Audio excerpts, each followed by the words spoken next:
देश के करोड़ों छात्रों का भविष्य, डॉक्टर इंजीनियर बनने का सपना और देश की सबसे बड़ी यूनिवर्सिटीज में कदम रखने की चाहत। हर साल लाखों करोड़ों नौजवान रात दिन जागकर जेई, नीट और सीयूईटी जैसी मुश्किल परीक्षाओं की तैयारी करते हैं। लेकिन क्या आप जानते हैं कि इन परीक्षाओं को पर्दे के पीछे से कौन कंट्रोल करता है? वो कौन सी महाशक्तिशाली संस्था है जिसके एक फैसले से करोड़ों छात्रों का भविष्य तय होता है?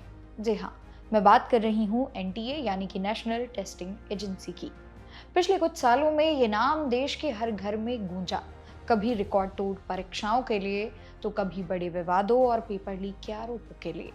आखिर क्या है एनटीए की पूरी कहानी? कैसे हुई इसकी शुरुआत? इसका बॉस कौन है? और साल 2024 के उन बड़े झटकों के बाद आज एनटीए कहाँ खड़ी है? आइए आज की इस वीडियो में हम इन्हीं सारे सवालों के जवाबों को ढूंढने की कोशिश करते हैं। नमस्कार, मेरा नाम है मोनाली पांडे और आप देख रहे हैं जागरण जोश। दोस्तों, सबसे पहले चलते हैं फ्लैशबैक में और जानते हैं कि आखिर इस एजेंसी की जरूरत क्यों पड़ी। साल 2017 से पहले भारत में परीक्षा व्यवस्था बिखरी हुई थी। सीबीएसई कॉपियां जांचने और स्कूल बोर्ड के साथ साथ जेई और नीट जैसी बड़ी परीक्षाएं भी करवाता था। इससे संस्थाओं पर काम करने का बोझ बहुत ज्यादा था और परीक्षा प्रणाली में एकरूपता यानी कि यूनिफॉर्मिटी की कमी थी। इसी को देखते हुए केंद्र सरकार ने साल 2017 में नेशनल टेस्टिंग एजेंसी यानी एनटीए की स्थापना की। इसका एक ही साफ और सीधा मकसद था, देश की प्रमुख प्रवेश परीक्षाओं को एक प्रोफेशनल, इंटरनेशनल स्टैंडर्ड और पूरी तरह से पारदर्शी व्यवस्था के तहत आयोजित करना। सरकार चाहती थी कि एक ऐसी डेडिकेटेड एजेंसी हो जिसका ध्यान सिर्फ और सिर्फ परीक्षाओं को बिना किसी गलती के कराने पर हो। आज के समय में एनटीए सिर्फ एक परीक्षा एजेंसी नहीं, बल्कि दुनिया की सबसे बड़ी टेस्टिंग एजेंसियों में से एक बन चुकी है। चलिए नजर डालते हैं उन बड़ी परीक्षाओं पर जो सीधे एनटीए के अंडर आती है। पहला, जेईई मेन, देश के टॉप इंजीनियरिंग कॉलेजों जैसे एनआईटीज और आईआईटीज में एंट्री का रास्ता। दूसरा, नीट यूजी, देश का इकलौता मेडिकल एंट्रेंस एग्जाम जिससे छात्र डॉक्टर बनते हैं।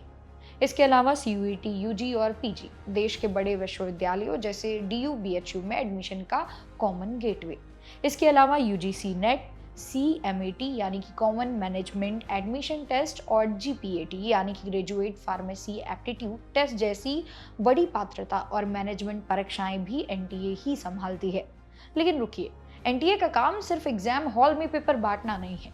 परीक्षा केंद्रों का चयन करना, हाईटेक कंप्यूटराइज सिस्टम की तकनीकी व्यवस्था संभालना, प्रश्न पत्रों यानी कि क्वेश्चन पेपर्स की कड़ी सुरक्षा सुनिश्चित करना, सीसीटीवी से मॉनिटरिंग करना और बिना किसी एरर के रिजल्ट जारी करना, ये सब कुछ अकेले एनटीए की ही जिम्मेदारी है। अब सवाल आता है कि इस विशालकाय एजेंसी का रिमोट कंट्रोल किसके हाथ में है? एनटीए को शिक्षा क्षेत्र के दिग्गजों और टॉप ब्यूरोक्रेट्स का एक अनोखा मेल माना जाता है। फिलहाल एनटीए के चेयरपर्सन प्रदीप कुमार जोशी हैं। वे संघ लोक सेवा आयोग यानी यूपीएससी के पूर्व अध्यक्ष रह चुके हैं, जिन्हें देश की सबसे प्रतिष्ठित परीक्षा कराने का लंबा और गहरा अनुभव है। वहीं एनटीए के रोजमर्रा के कामकाज और सभी प्रशासनिक फैसलों की command director general Abhishek Singh के हाथों में है, जो कि एक वरिष्ठ भारतीय प्रशासनिक सेवा यानी आईएएस अधिकारी हैं।